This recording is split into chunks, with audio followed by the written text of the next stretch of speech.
হিমন্ত বিশ্ব শৰ্মাই মুখ্যমন্ত্ৰী হিচাপে যিদৰে এই নিৰ্বাচনত বিশেষকৈ সামগ্ৰীত অবৈধ হস্তক্ষেপ কৰি পুলিচ বাহিনীক লগাই দিলে এই কথাখিনি অসমৰ ইতিহাসৰ কাৰণে এটা কলা দাগ।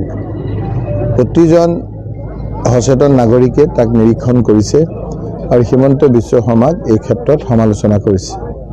হিমন্ত বিশ্ব শৰ্মাই জীৱনত কেৱল MLA মন্ত্ৰী আৰু ক্ষমতাৰ কাৰণে কিমান তললৈ নামিব পাৰে সামগ্ৰী তাৰ নিদৰ্শন।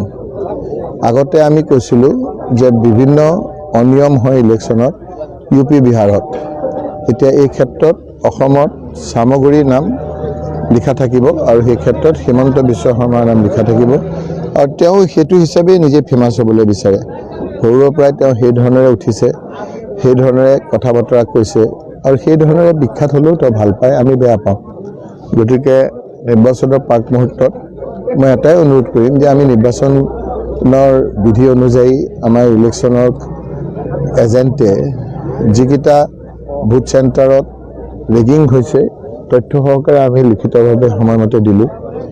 তাৰপিছত আকৌ কেণ্ডিডেটে লিখিতভাৱে দিলে যে 33টাত তেওঁলোকে চেষ্টা কৰি 16টাত তেওঁলোকে ব্যাপক ৰেগিং কৰিছে, যেটা ৰিপোৰ্টিং হ'ব লাগে। তাৰপিছতে মই আগৰ তাৰ বিধায়ক হিচাপে আৰু এতিয়া সাংসদ হিচাপে ইলেকশ্যন কমিশ্যন অফ ইণ্ডিয়াক লিখিতভাৱে তথ্য সহকাৰে গোটেইখিনি দিলোঁ। তাৰপিছত leader of the opposition Debabrata শইকীয়াই লিখিতভাৱে ৰিপোৰ্টিঙৰ কাৰণে দিলে, স্পষ্ট তাত প্ৰমাণ আছে আৰু ৰিপোৰ্টিং তাত নিদিলে। আমাৰ কথা হ'ল যে এইটো কোনো ইমান ইনভেষ্টিগেশ্যন কৰাৰ প্ৰয়োজন নাই। যিখিনি মানুহ অসমত নাই, কেৰালা আৰু আদি বিভিন্ন ঠাইত কাম কৰিবলৈ গৈছে, প্ৰিজাইডিং অফিচাৰৰ পৰা তথ্যখিনি লৈ হ'ল যে সেইখিনি মানুহে তাত ভোট দিয়া দেখাইছে। এইটো কাৰণে একেবাৰে CBI তদন্তৰ প্ৰয়োজন নাই। যদি মই কোৱা কথাখিনি অসত্য তেতিয়াহ'লে কৈ দিয়ক যে এইখিনি অসত্য, আৰু যদি সত্য ৰিপোৰ্টিং দিয়ক। মই কৈছোঁ তথ্য সহকাৰে যে যিকেইজন মানুহ প্ৰত্যেকটো আমাৰ পঞ্চায়তত, প্ৰত্যেকটো আমাৰ মণ্ডল কংগ্ৰেছ এলেকাত পেটৰ কাৰণে কাম কৰিবলৈ কেৰালা, বেংগলোৰ, দিল্লী বিভিন্ন ঠাইত কাম কৰিবলৈ মানুহ গৈছে আৰু এইখিনিত প্ৰায় এটা ঠাইত 400-500 ল'ৰা ছোৱালী গৈছে। যোৱা লোকসভা সমষ্টিৰ সময়ত তেওঁলোকে নিজে ধন ভাঙি পেলাই ইয়ালৈ আহি ভোট দিছিল। এইবাৰ বাই ইলেকশ্যনৰ কাৰণে তেওঁলোক নাহিলে।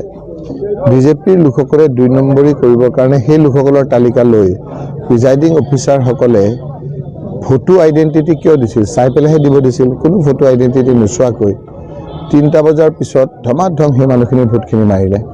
আমি তৰকিব নোৱাৰিলোঁ। আগতে যদি বাকীখিনি যুঁজিলোঁ ইমান জেদ, কাৰণ আমাক কৈছিল যে ইলেকশ্যনৰ দিনা সেই এৰিয়াৰ ভোট নথকা মানুহ কোনো আহিব নোৱাৰিব, ঘূৰিব নোৱাৰিব। আৰু সেইকাৰণে মই আমাৰ যিসকল MLA বা বাহিৰা কংগ্ৰেছৰ নেতাসকল গৈছিল সেইসকলক কৈছিলোঁ যে আপোনালোকে আজি আমাৰ সামগ্ৰী ভোটাৰ নহয়, সেইসকলে প্ৰৱেশ নকৰিব। কিন্তু মোৰ প্ৰশ্ন হ'ল যে জিতু গোস্বামী সেইদিনা গৈছিল নে নাই? জিতু গোস্বামী সামগ্ৰীৰ ভোটাৰ নেকি? যদি ভোটাৰ নহয় তেতিয়াহ'লে উৰেটো দিন তাত গৈছিল নে নাই? ৰূপক শৰ্মা বিধায়ক, তেওঁ বিভিন্ন ধৰণে কৈছে প্ৰমাণ লাগে, তেওঁ গৈছিল নে নাই? দীপক বিশ্বাসত তেওঁলোকে গতিয়াইছিল নে নাই আমবাগান পলিং ষ্টেচনৰ পৰা? এইটো ক'লেই হ'ল যে মই যোৱা নাই। সুৰেশ বৰাই সেইদিনা বাইট দিছে নে নাই? তেওঁ ভোটাৰ নহয়, তাত ৰেগিং কৰি আহি ভোটৰ চলি থকা অৱস্থাত 4টামান বজাত বাইট দিছে নে নাই? ইয়াতকৈ আৰু কি প্ৰমাণ লাগে? উপায়ুক্ত ডাঙৰীয়াক মই বাৰম্বাৰ ফোন কৰিলোঁ, তেওঁ পিছত সহায় হিচাপে কৈছে যে মই ইমান কৈছোঁ জিতু গোস্বামী ইয়াৰ পৰা নগ'লে মই ছাৰ কি কৰিম। এনেকুৱা অসহায় ডিষ্ট্ৰিক্ট কমিশ্যনাৰ মই জীৱনতো দেখা নাই।